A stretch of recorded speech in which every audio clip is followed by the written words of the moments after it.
Good evening. Today I'm going to show you how I make a practice track or a rehearsal track or a warm-up track on my computer using GarageBand.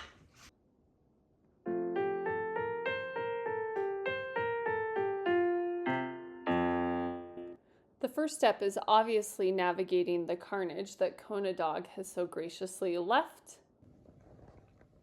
In order to get my computer to pick up the MIDI from my keyboard, I use this little MIDI USB, and it plugs in here in the back of my piano in these two spots. I did notice one of these says in and out, and it did not work and correspond with an in and out on the computer.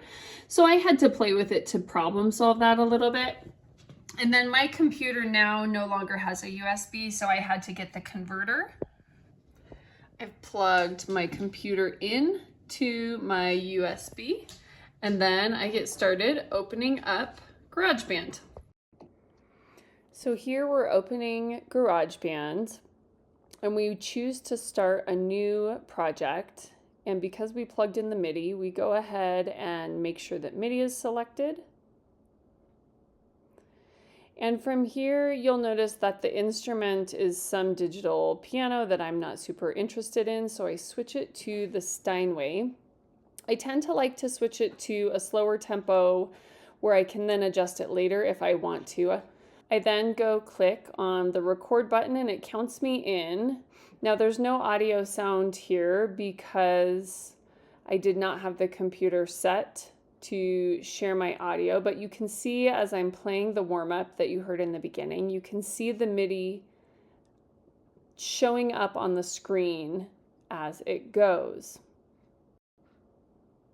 Once the recording's done, you'll see your green recorded track here, and that is showing what the MIDI looks like in that specific track. You can then go back and do all sorts of different things with your track. So your play button allows you to hear your track that you've just recorded. And the button allows you to go back to the beginning. Now, if you click here on the piano roll, or if you double click on your track at the top, it will pull up the actual MIDI file or the MIDI showing how it looks on the scroll. And any of these green MIDI spots where it's showing the notes, you can scroll through and you can change by dragging either one of them at a time or a group of them. So you can use your cursor to go ahead and move it to a specific spot if you know there's a specific spot you want to clean up and you want to just immediately move it to. So here I grab the two notes and I think, okay, I want to add these two notes here where I put the cursor. I click copy and paste, and then it allows those notes to go directly pasted to where that cursor is. If you need to delete a note or elongate a note, you just click on it and you either drag it or hit delete depending on what your needs are for that specific note. So once you have your recording done, you really can edit this quite easily. So if there's ever a note you need to change, you can click it, you see the note highlights, and then you can move it up and down. You can move it to the left and right if you need that note to occur sooner or later in a measure or in the timing of your song.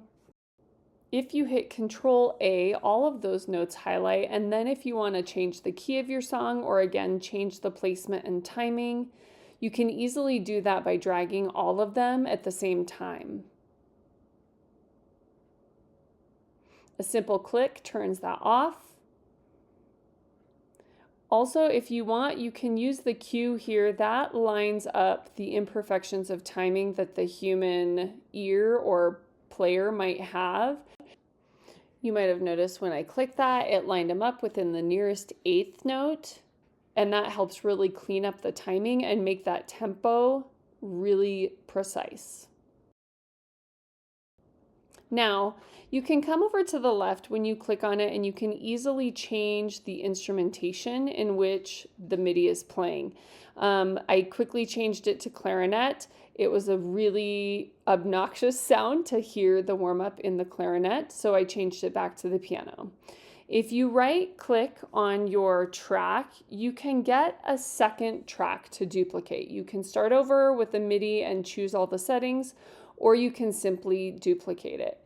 When you hit record, it will then play your previous track, but you can also record additional tracks, which is what I use when I'm doing tracks where I'm also including audio for their voice rehearsal part. From here, you go to share and click export. You type in the name of your song, so that way that's clear in your email, and it pops up a way to go ahead and send that audio file. I've blurred my information here, but you can see you just type in where you want to send it. One last thing that's pretty cool is rather than looking at the MIDI through the scroll or the piano roll, you can change that to looking at it like a score, where it does have this ability to take it and put it into music notation. I don't really use this a lot. I do think it would be helpful in some ways if I'm ever recording a melodic line and I want my kids to be able to see the matching part in music notation. If you come and make changes, you easily go share again, so you have the most updated version. And that way you have access to different versions if you need it, or the most recent version as you need it. And there was a quick demonstration on using your keyboard to create GarageBand tracks for your choir and theater. If piano skills are not something you're super comfortable with, feel free to reach out to me. I'm happy to make you warm-ups or rehearsal tracks or have a conversation to see if I can somehow use these tools to help you. Cheers!